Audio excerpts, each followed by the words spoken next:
mana saya harus bekerja. Saya pun di ruangan sendiri, kerja di kantor, dan sekretaris saya masuk pun tidak boleh kalau nggak pakai masker. AC sudah saya tutup, yang AC sentral di gedung si Kementan itu. Jadi saya pakai AC sendiri, jendela saya buka, sebelum masuk setiap pagi saya steril dulu, saya pun juga steril, dan saya artinya sanitizer begitu, dan seterusnya. Makan pun nggak sembarangan, saya harus makan yang saya masak sendiri, saya siapin sendiri. Karena kalau beli di luar saya khawatir gitu, seperti tadi kata Ibu Banun, bahwa bisa saja dari pembungkus, dari tangan yang kita tidak jelas begitu. Nah, kejadiannya begini. Satu, saya ada tugas memang yang saya tidak bisa hindari. Saya ke Bali waktu itu. Waktu sebelum berangkat pagi hari sudah saya tes antigen bahwa saya negatif gitu. Saya terbang. Nah, ketika di pesawat itu pesawat besar yang pakai Airbus besar ke Bali dari Jakarta. Di sebelah saya tuh ada, padahal udah pakai jarak kosong, nggak semuanya diisi penuh begitu. Makanya Garuda pakai pesawat yang besar. Ada orang tua, ya orang bule begitu. Ya saya sayangnya waktu itu ya saya pikir dengan satu lapis masker aja cukup begitu. Nah dia makan gitu. Si bule ini tuh agak batuk-batuk, waduh. Saya sudah cemas, ini jangan-jangan COVID nih orang sebelah saya. Lalu saya bertahan pakai masker, saya tutup rapat, saya kasih minyak kayu putih begitu.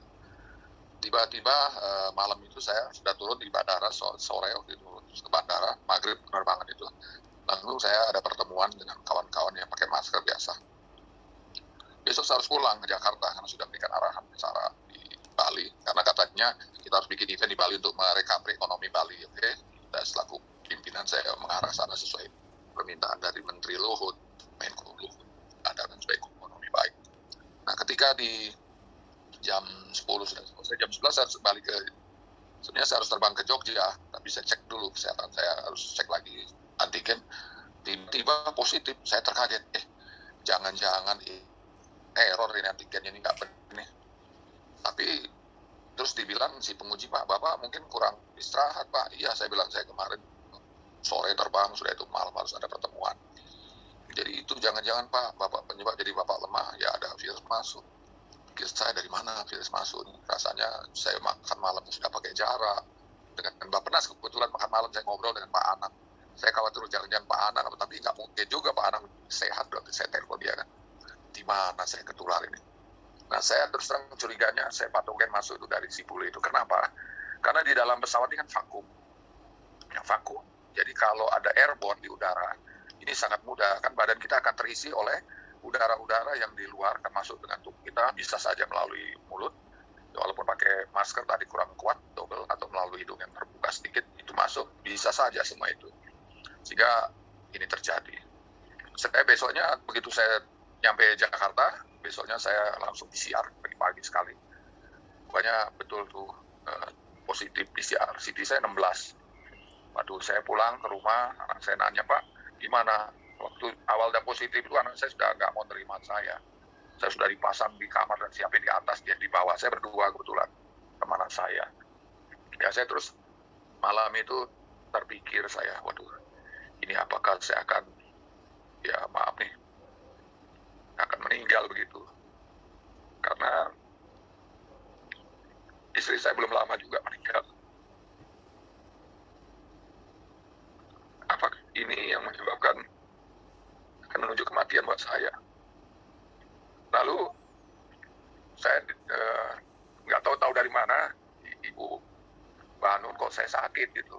Saya ditanya sama rekan kantor Sopi, Pak Taryo, Bu Banun nanya alamatnya di mana, kirim obat, katanya Bapak kena COVID. Iya, saya bilang Sopi, saya kasihlah alamat itu. Terus Ibu nelpon, tunggu ya Pak Taryo, nanti saya kirim pakai titipan kilat biar cepat nyampe sore ini. Saya tunggu obat. Ya saya dikirim obat yang ini, foto ini biar Bapak lihat. Saya buka, kotaknya bagus sekali ini obat ini, belum pernah saya lihat, saya baca di belakang. Obat ini, dari New Zealand.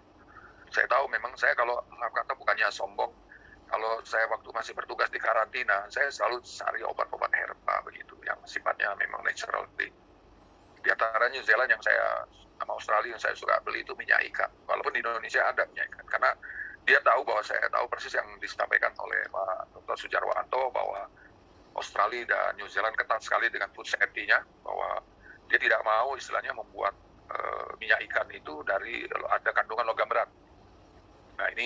menjadi parameter saya. Oh oke, saya percaya beli di situ, makan obat. Jadi walaupun bukan tidak percaya produk dalam negeri, begitulah, artinya saya safety lah begitu. Saya kasih, termasuk keluarga saya makan suplemen-suplemen yang betul-betul food safety-nya baik.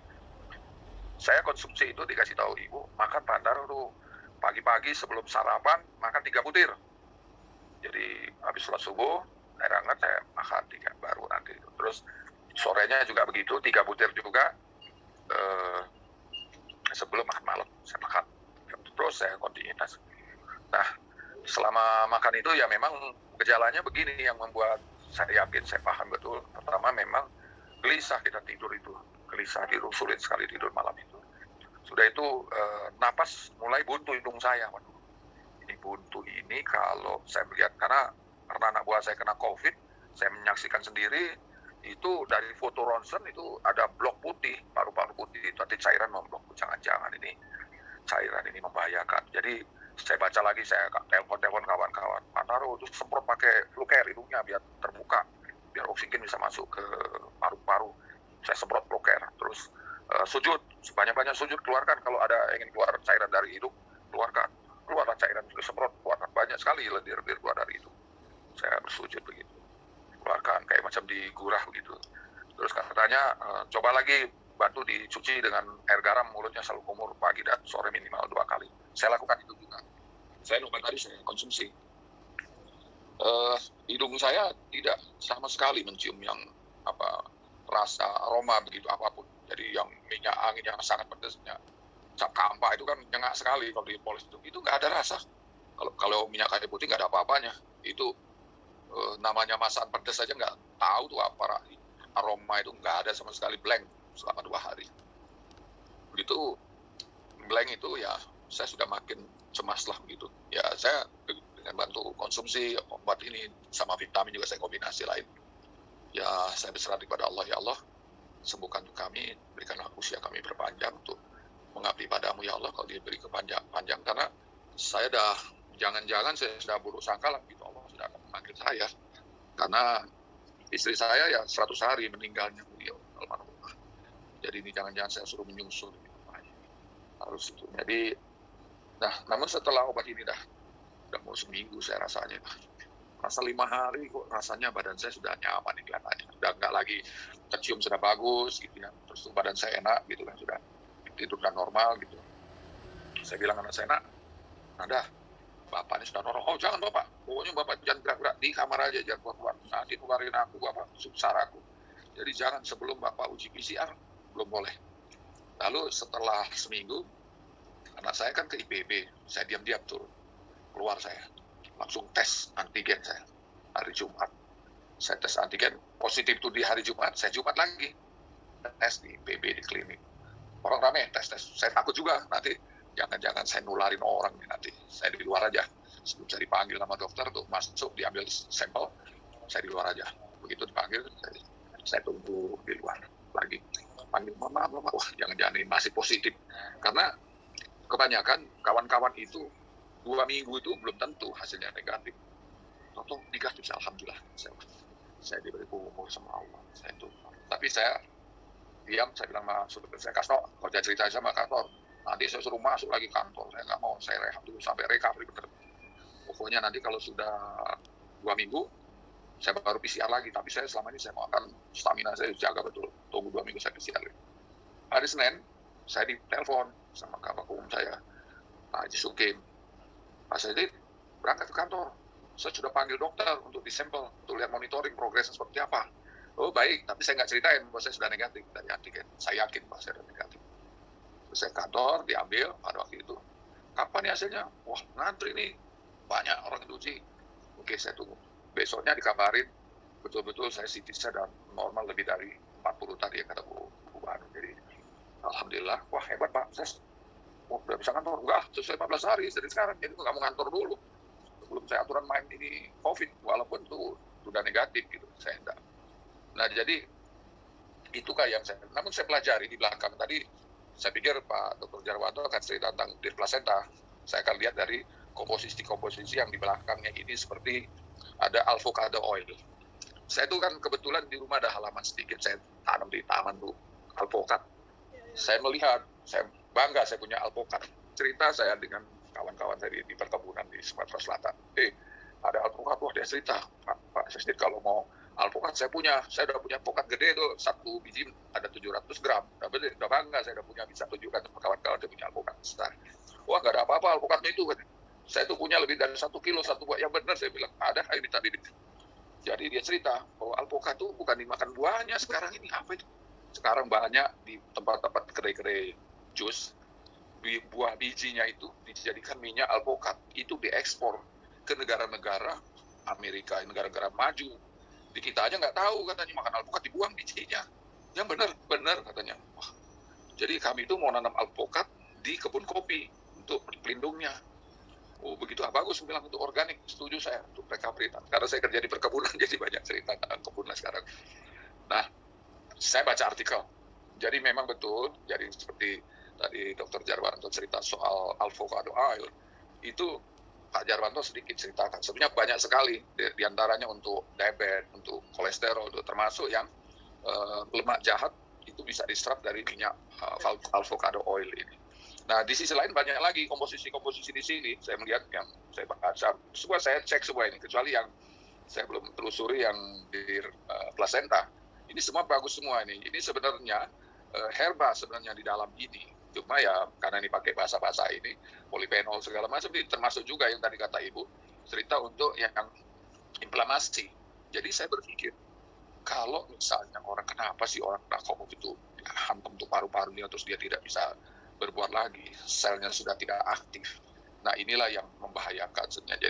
Jadi satu sisi lain yang tadi logika berpikir bahwa CT daripada virus COVID itu, seandainya pun saya terus diskusi juga, kebetulan mantan Kapus juga sama-sama ini anggota Ibu Banun, Pak Arifin, kena COVID juga sebelumnya.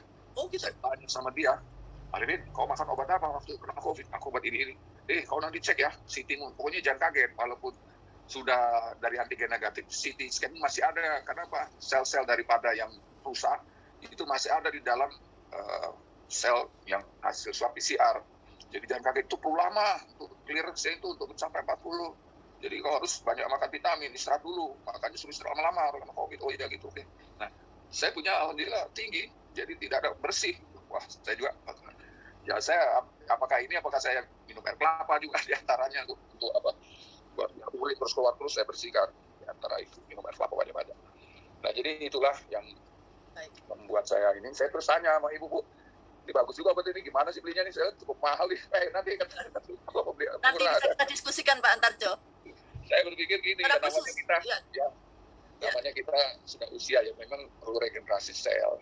Terus itu satu. Yang kedua kan kalau bisa kita sudah tua begitu, tetap bugar gitu ya, bisa menikmati hari tua begitu. Masa orang-orang Londo hari tua bisa menikmati umurnya bisa 80, 90. Saya punya teman di Copenhagen, Bapak umurnya 90 masih oke. Kawan-kawanku yang dulunya saya sekolah masih umur 20-an, dia udah umur 40, sekarang masih enjoy life dia sampai istrinya orang sana ada yang umur 70-an masih oke semua, masih aku tengok dia lari 8 kilo, jangan lari 8 kilo nanti lututmu bahaya, aku bilang itu. Nah, enggak, kok oke aja. Siapa takut Pak, ada portir Pak. Nggak usah takut lutut Pak. Apakah itu yang juga bisa kita bantu recovery. Jadi itu sementara yang saya dapat temui, yang saya pelajari begitu, apa yang jadi kesempatan